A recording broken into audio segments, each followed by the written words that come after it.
You've been treated for DCIS. Your surgeon was thorough. Your oncologist was thorough. Your follow-up is in place. And then menopause arrives. Or it was already here when the diagnosis was made. And suddenly you are dealing with hot flushes that are waking you up 4 times a night, brain fog that is affecting your work, a relationship that is suffering, and quality of life that's falling off a cliff. And when you ask your GP or your specialist whether you can take HRT, you get one of the 2 responses. Either a flat no, HRT causes breast cancer, it's not safe, we cannot recommend it. Or an anxious hedge, well, we don't really know, it's probably not advisable, maybe try some alternatives. Neither of these responses is giving you what you deserve. I'm Alex Popovich, I'm breast surgeon and menopause specialist. And in this video, I'm going to give you the full picture, the trials, the biology, the formulation question, and my clinical position so that you can have a real conversation with your own doctor rather than walking away with a vague reassurance or a flat no.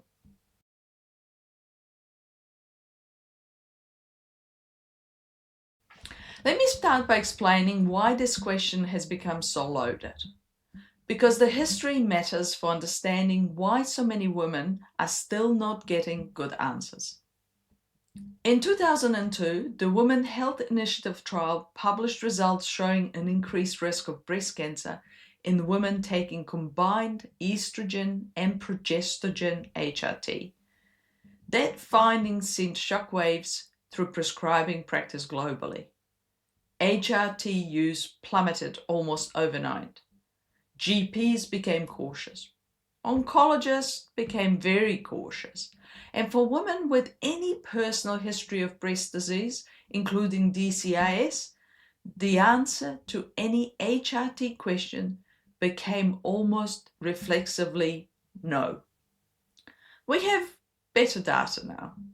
We know that the type of progestogen matters enormously, that the route of administration matters, that a timing relative to menopause matters, and that the background risk of individual women matters. Now, what we have not talked about is trial data specifically in women with prior breast cancer diagnosis. And that is the data I want to walk you through. There are 3 trials that are most relevant to the question of HRT after breast cancer. Let me talk about them all. The HABITS trial. Is the hormonal replacement therapy after breast cancer, is it safe trial? Was a Swedish randomized controlled trial published in 2004 and then updated in subsequent follow-up publications. It randomized women with previous breast cancer diagnosis to HRT or best treatment without hormones and followed them for new breast cancer events. The patient selection criteria are important to understand. Women were eligible if they had a history of in situ, stage 1, as well as stage 2 breast cancer with up to 4 positive lymph nodes and were experiencing menopausal symptoms. They were both premenopausal and postmenopausal women. The trial ultimately enrolled 434 women. The critical feature of the HABITS population is that it included women with lymph node positive invasive breast cancer, up to 4 nodes. This is quite a lot. And this is not the same population as a woman treated for DCIS or even early stage node negative invasive disease. Lymph node positivity is one of the strongest predictors of recurrence risk in breast cancer. Including node positive patients in this trial meant the HABITS population had a higher baseline recurrence risk than the average woman with DCIS. The HABITS trial was stopped early. Within this trial, at the median follow-ups of 2.1 years, they had 33 breast cancer events. And the hazard ratio for new breast cancer events in this HRT group was 3.5, with 95% confidence interval of 1.5 to 7.4. This wide range is because they did not have large enough number of women enrolled in this trial. So the absolute number of events was 26 in HRT group versus 7 in non-HRT group. This is the trial that the most often cited the reason why HRT is contraindicated after breast cancer. But there are important caveats. The trial included women with invasive breast cancer, not just DCIS. The majority of participants had ER-positive invasive disease. And the HRT used was predominantly combined estrogen and synthetic progestogen, not the body-identical progesterone. And the trial was actually relatively small, which means that this wide confidence interval around the hazard ratios are found. Now, the next trial was a Stockholm trial, which ran concurrently with HABITS trial and also in Sweden. And it was designed to minimize progestogen exposure in HRT arm. And they used sequential rather than continuous combined regimen, meaning progestogen was given for fewer days per cycle.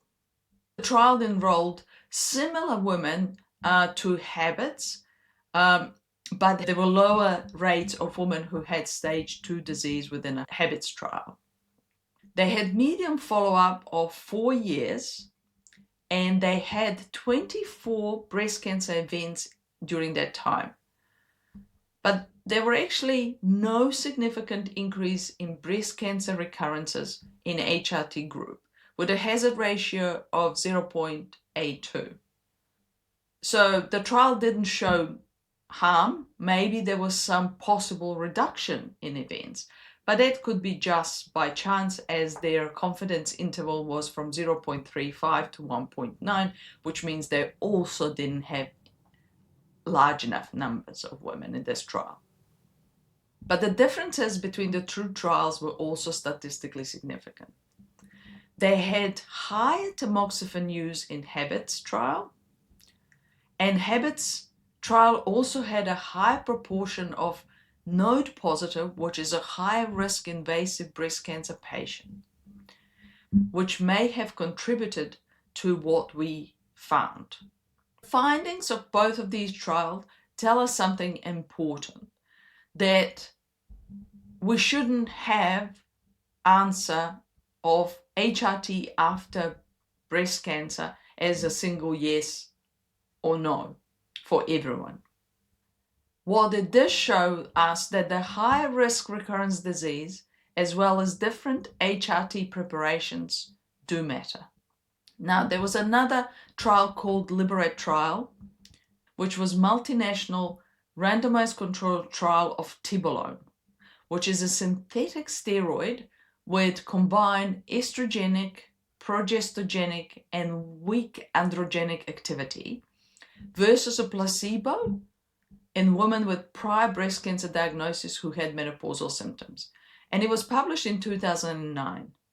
And this trial found a significantly increased rate of breast cancer recurrences in tibolone group, a hazard ratio of 1.4. This was well powered, meaning they had enough people in this trial and well conducted trial, and its results are clear. Tibolone is not safe after breast cancer, and that finding has been incorporated into guidelines. LIBERATE is important for DCIS conversation because tibolone is sometimes offered as an alternative to HRT in women with breast cancer history. But LIBERATE data says it is not a safe alternative. So taking all these trials together, what can we conclude? First, HRT after breast cancer is not automatically safe, and the evidence does not allow us to say it's risk-free. Second, the formulation matters enormously, and the data suggesting high risk comes predominantly from synthetic progestogen-containing regimens. Third, DCIS is not same as invasive breast cancer, and the most of the trial data comes from women with invasive disease. So the summary is this: we do not have a large, well-powered, randomized controlled trial of HRT specifically in women with prior DCIS, with using modern formulations followed for long enough to give us definite answers. That trial does not exist, and very likely will never exist. Which means that every clinical decision in this space involves an element of extrapolation from imperfect data, and that extrapolation should be made collaboratively with full information by the patient and her clinician together.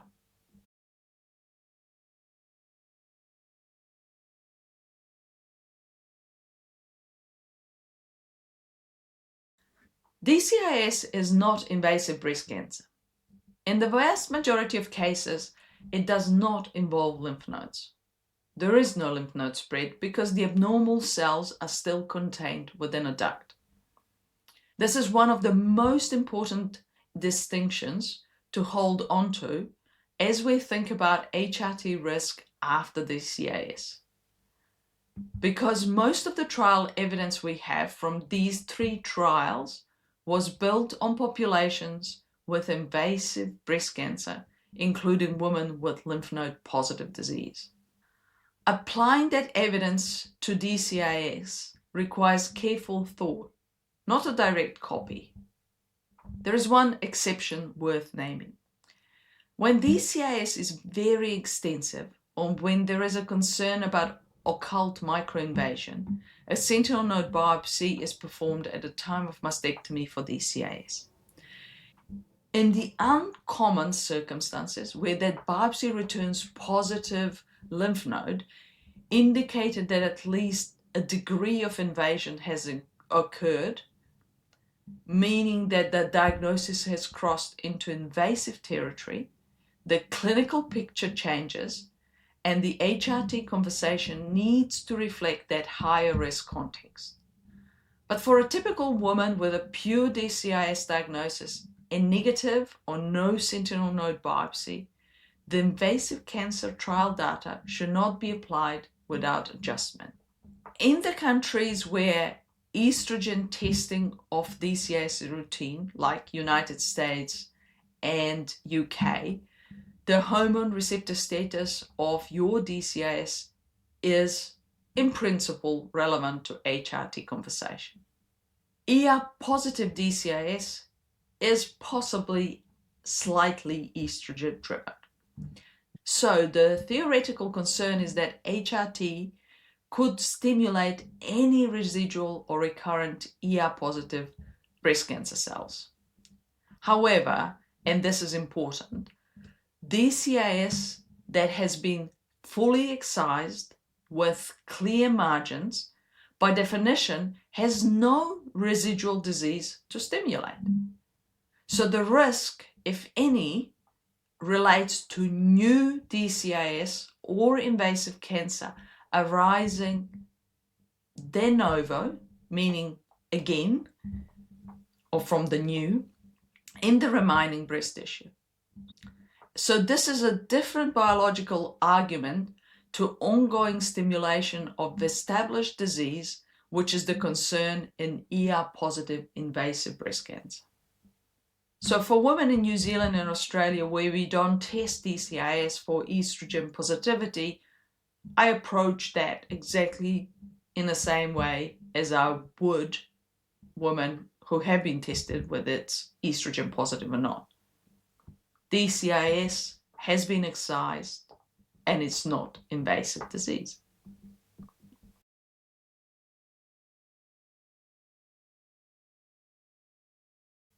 I want to spend a time on this section because it is most underappreciated part of the HRT after DCIS.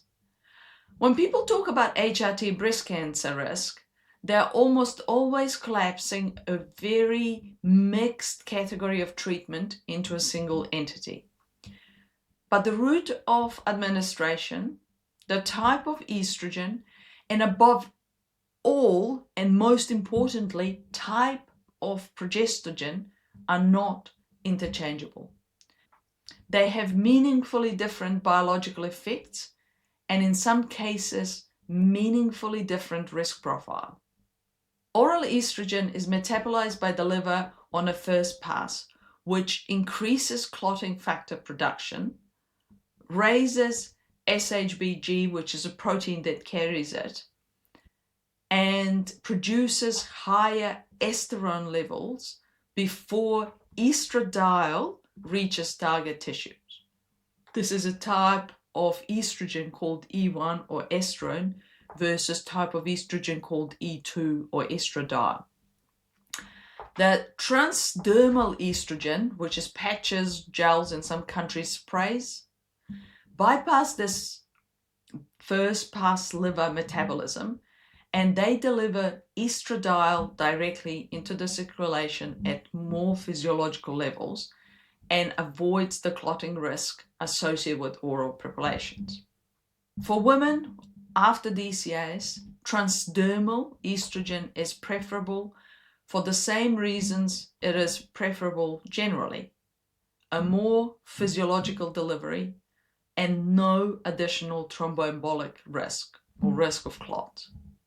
The breast tissue exposure is not fundamentally different between oral and transdermal estrogen, but the overall metabolic and vascular risk profile favors the transdermal route. Progestogen. This is where the evidence has shifted most significantly. The progestogen component of combined HRT added to protect the uterine lining in women who have not had hysterectomy is not the single thing. There are multiple different progestogens with different receptor binding profiles, different metabolic effects, and increasingly different breast safety signals. Synthetic progestogens like medroxyprogesterone acetate, northisterone, levonorgestrel bind not only to progesterone receptors, but also to androgen receptors, glucocorticoid receptors, and in some cases, estrogen receptors. And this differential receptor binding appears to contribute to breast cell proliferation in ways that body-identical progesterone does not.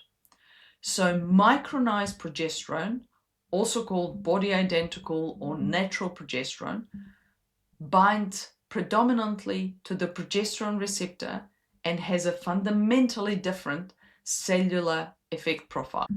The study from France, which followed over 80,000 postmenopausal women, found that women using estrogen combined with micronized progesterone had no significantly elevated breast cancer risk compared to estradiol or estrogen alone. In contrast to those using synthetic progestogens who had increased breast cancer risk by 50 to 80%. This was observational trial, not a randomized trial, so it has its limitation. But so far, it's the best evidence we currently have on this specific question. So for women who have had DCIS and are considering HRT, micronized progesterone, such as utrogestin in New Zealand and Australia, is a progestogen or progesterone I would recommend over synthetic alternatives.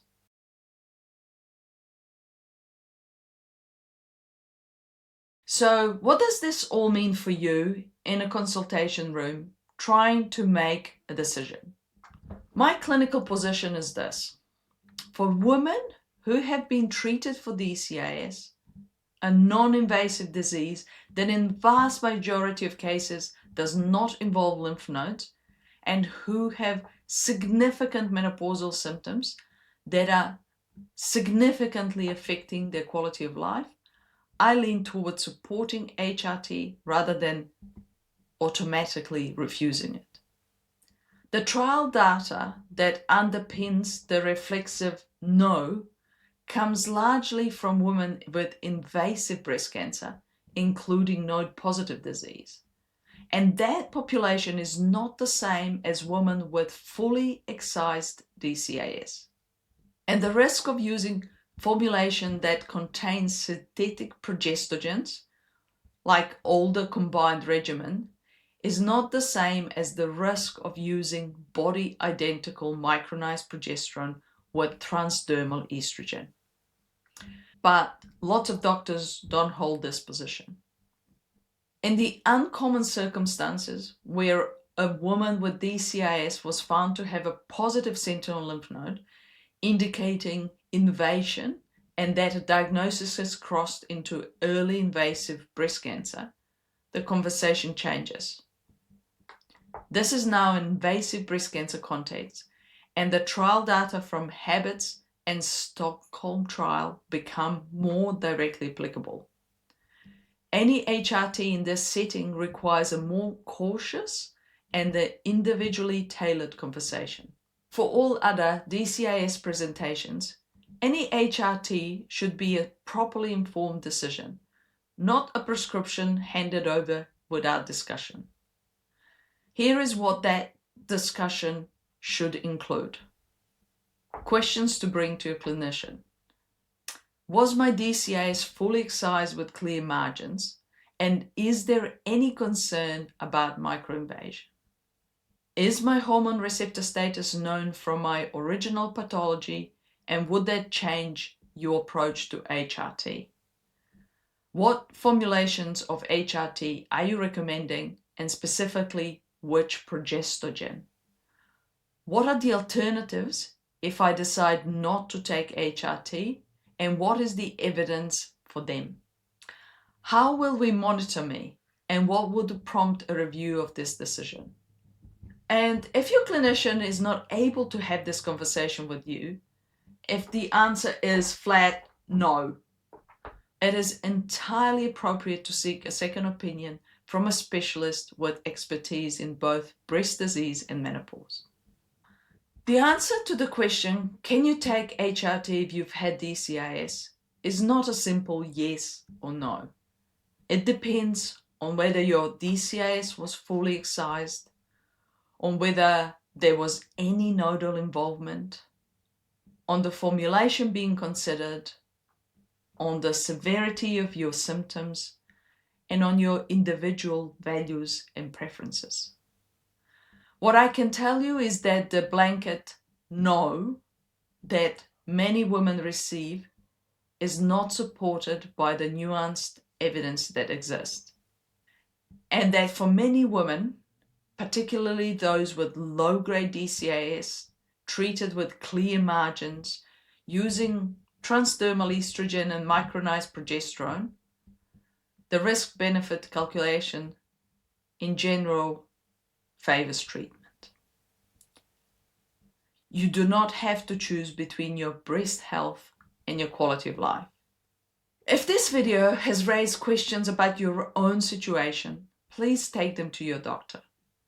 And if you are in Wellington and want to discuss this with someone who specializes in both breast disease and menopause, my clinic details are below. In my next video, I'm going to cover the other side of this series. What happens when a woman is already on HRT when she receives a DCIS diagnosis? Do you have to stop immediately? What does stopping do to your symptoms and your long-term health? And what does the evidence say about continuing? That video is coming very soon. So subscribe so you don't miss it. And if this video helped someone you know, please share it. Because this is exactly the kind of clinical honesty that gets lost between specialties. I'll see you in the next video. Bye for now.